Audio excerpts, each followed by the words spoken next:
Hi there. Welcome back, or welcome here. For the first time, if that's it. My name is Michelle.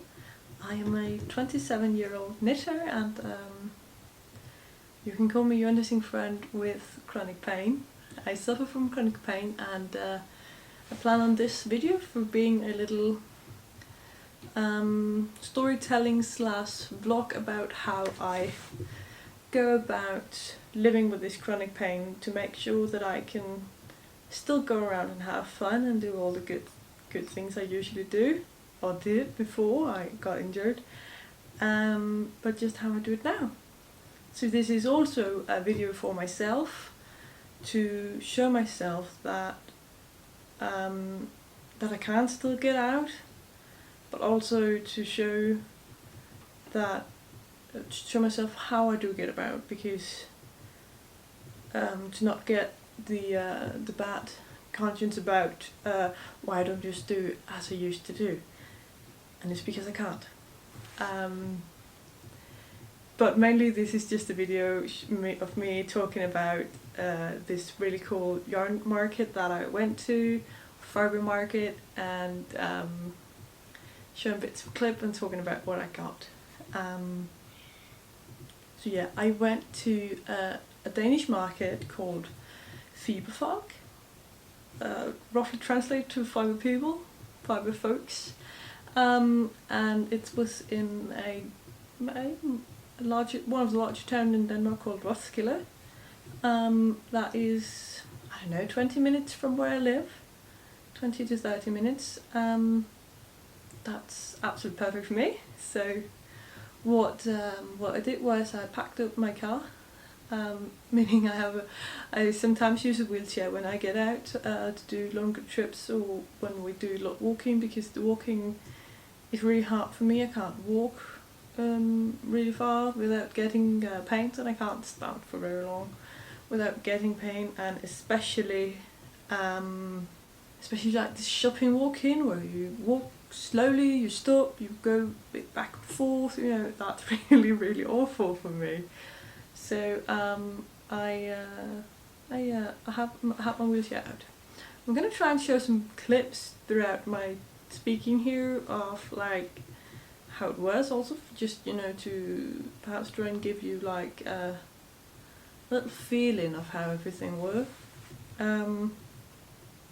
I didn't film as much because I'm still really awkward about filming in public, even though it's just as much for myself, as I said, to let myself recognize my new lifestyle.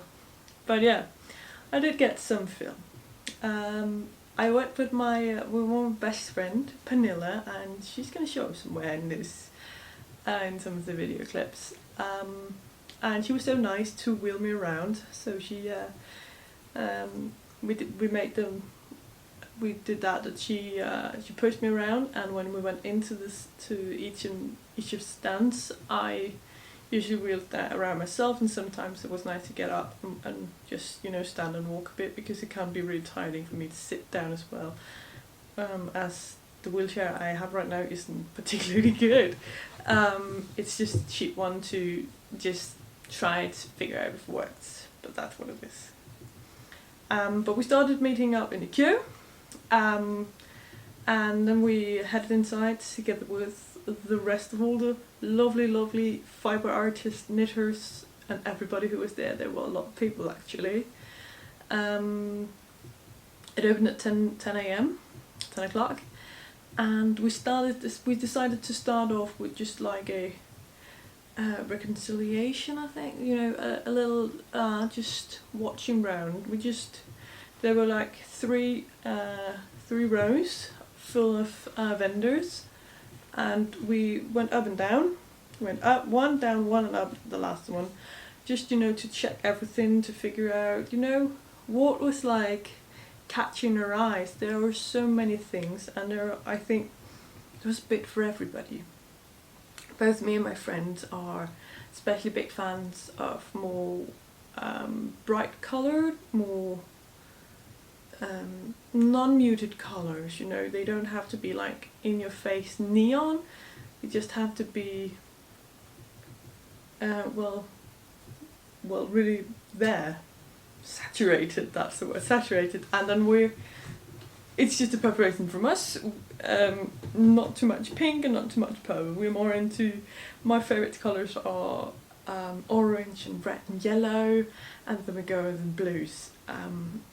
I am not particularly a pink person, that's just how it is, but nonetheless, the pink yarns were also gorgeous. There was so much gorgeous yarn, so I believe that no matter what, you would think that there was gorgeous yarn everywhere. It's just a matter of finding what's your preference. But yeah, we went up and down. Halfway through we met my friend's mother, which was so fun. We chatted a bit and decided to meet up for lunch. So when we finished the first round of just like, where do we want to go, what do we want to watch, we really started, looking for the things that we thought, oh my god, I remember seeing this, I would like to take a look at that again, and sometimes even like seeing new stuff, because there were so many people, so sometimes you're like, oh my god, was that there before as well? So that was so nice. And I think we went down a row, 1.5 row, and then we were like, it's lunchtime now, we need something to eat, we need to think a bit more, and we called my friend's mum, and we went outside. There were food trucks there, 2 food trucks outside, and then like some coffee, cake, one inside. It was so nice, because then we got a burger, we got the soda, and we went inside to sit at some of the tables. There were the oldest table put up where you can eat, of course, but you can also, it was just a place for neighbours to meet up and chat and sit and talk, or show off what they bought or something, or meet new people. It was really cool.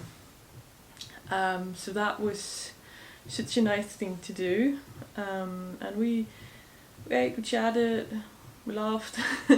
we thought about what we wanted. Was there anything particular we wanted to look at for like the rest of the day before heading home and everything? And yeah, then we just we packed up our things and got going again around the market and taking a look at what we got.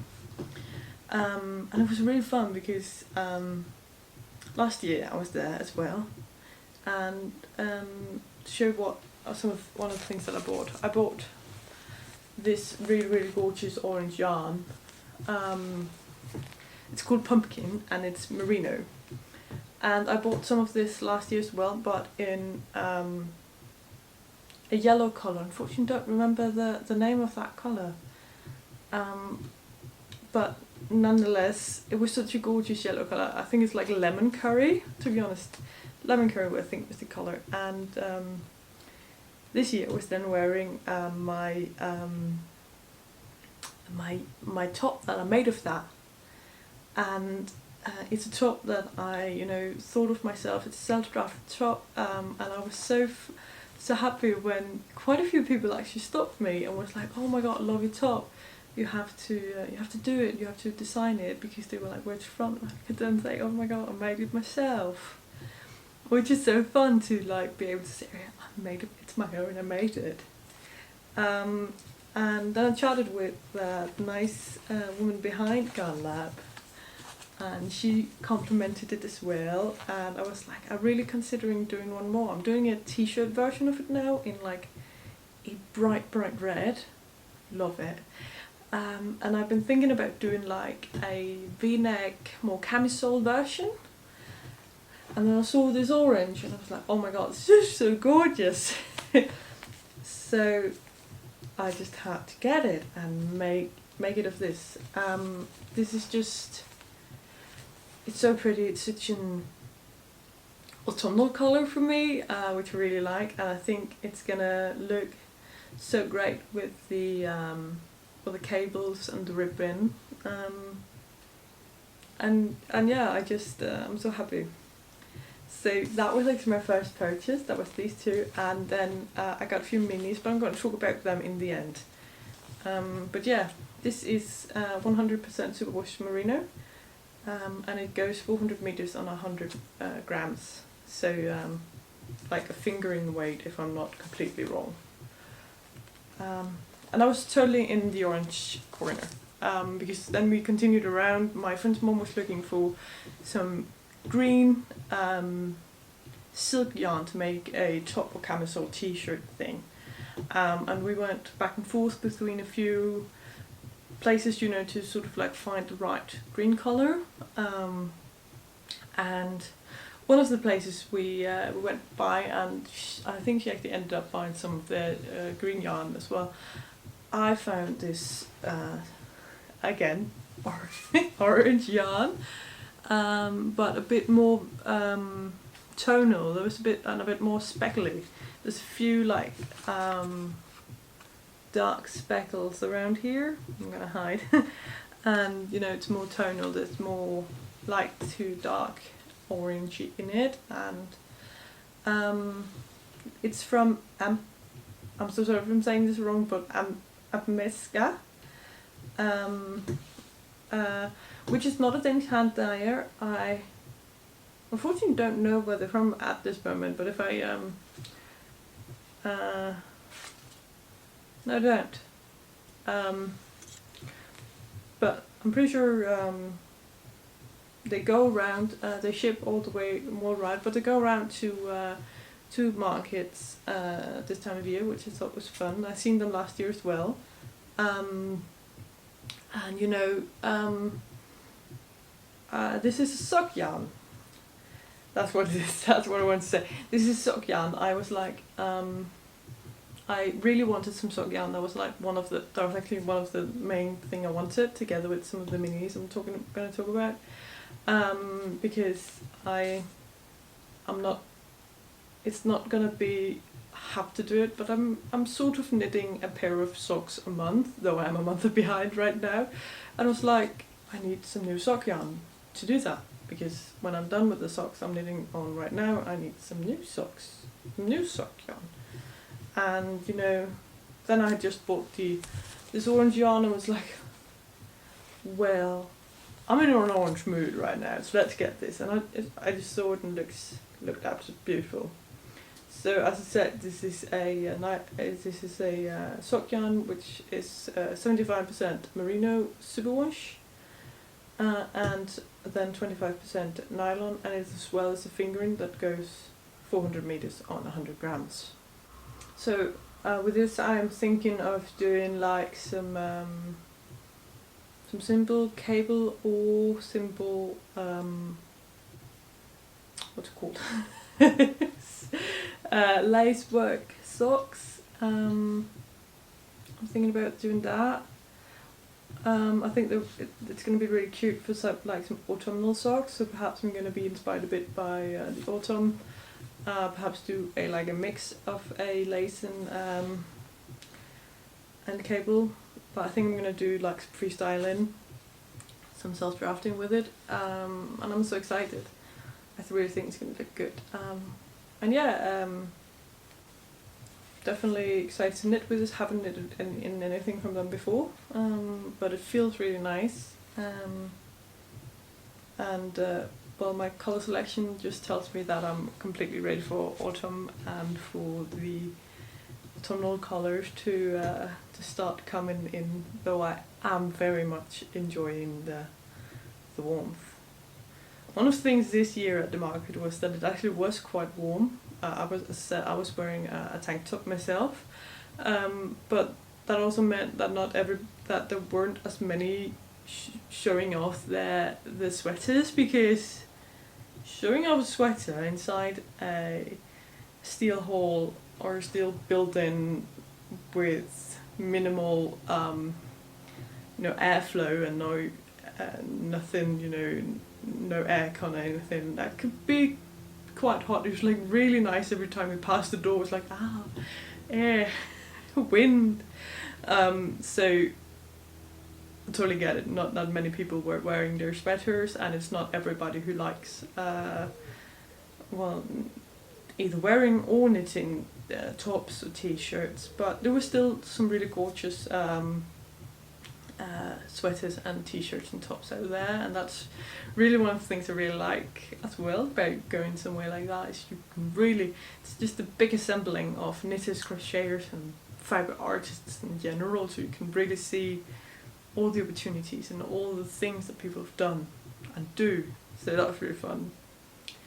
So yeah, we went around, and one of the things that I actually really wanted at this market, and one of the things I am planning on continuing collecting, is minis,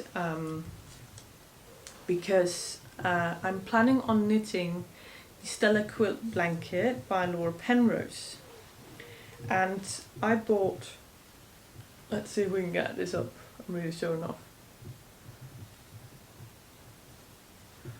If we do like this perhaps.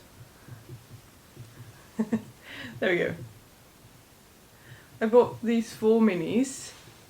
Oh, right.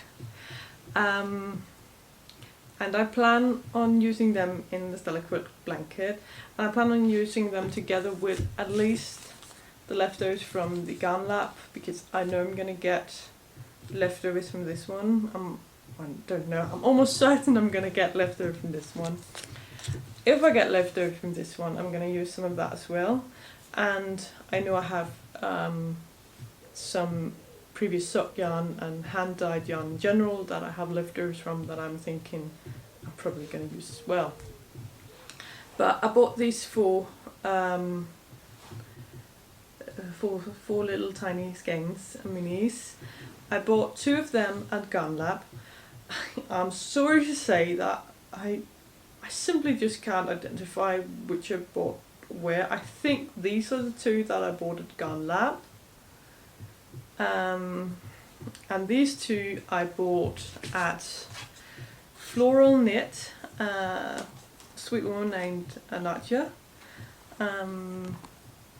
This is her card. Of course gonna link to them if they have a website or their Instagram or something. And the second one I bought from the Wool Collective. I'm sorry, I don't remember which is from which. But I'm so excited to do that. I'm so excited to do this blanket with these, and then I'm gonna find a white that, or wool, like a beigey white, you know, like not a white, but a pretty white. So it's a more creamy white or something like that to do as the base colour. But my plan is honestly to, you know, when I go to markets or something like that, to, you know, find minis. If I buy hand-dyed yarn for anything else, to if I have anything extra, I'm going to use that as well. And then, you know, slowly make little what's it called, little triangles, little squares for the blanket. You know, I already feel like these 2 blues will of course match really well. I'm gonna go with Laura's, follow a lot of hers, you know, like doing it in colour themes and schemes. Perhaps these 2 are going to go together. I'm perhaps going to do something more you know, deeper and a more orangey. This one could perhaps go with my Garn Labs leftover from that. I'm planning on doing the throw. I'm planning on doing the big one. I really love it. So yes, that was really it. We ended the day by chatting a bit out by my car before I left. I parked close by due to in handicap parking, and my friend and her mum followed me there, and I got my wheelchair in the car, and then we said goodbye, and they went to their car. They wanted to walk, and that was really the day, and it was so fun. It was a really nice trip. I spent almost 4 hours there, and I was really knackered when I got home, but it's all worth it if you ask me. It usually is. Yeah, now I honestly can't wait to get knitting. I do have some yarn in my stash already that I bought recently that I think I'm going to talk a bit about it in my next podcast episode, though not too much, but I'm going to show it when I start on it. But nonetheless, I'm like, oh, what do I want to start on first? But I have so many. I don't necessarily think that just because this is going to be a camisole, it's not only going to be something I want to knit in the summer. But I'm going to finish the t-shirt before I start on it. But I do like layering sometimes, like with, I think this would look really nice with like a white long sleeved underneath, perhaps black as well. So that I think makes this usable as for the autumn as well as the winter and spring. And nonetheless, it can be used as an undergarment for when I just want to wear a sweater all day. And it's because sometimes inside I can find it, if you wear too much clothes, it can be too much. And if I'm not really heading out tight for anything, I don't feel like I need a big woolly shirt underneath. So it's not necessarily just summer knitting. And of course the socks are, for me, apparently year round. I've been knitting socks all summer, though I haven't really been wearing any. I'm one of those barefoot people, so to say. I like wearing my sandals all the summer as long as possible. So yeah. But I would say that was that. If you like this kind of video, please let me know, because I would like, I as I said, I use it myself, but I would like to try and get a bit better at overcoming my awkwardness from filming in public, and do it again next time I'm heading somewhere. Otherwise, I do podcast once in a while, and I am working on some vlogs that I'm hoping coming soon about some knitting vlogs. So if you want to stay tuned to all of that, I would recommend that you subscribe to my little channel, and you're more than welcome to hit the little thumbs up and perhaps write a comment if you have anything to say. And otherwise, I really hope to see you again, and then I hope you stay safe out there, and I'll see you some other time. Bye!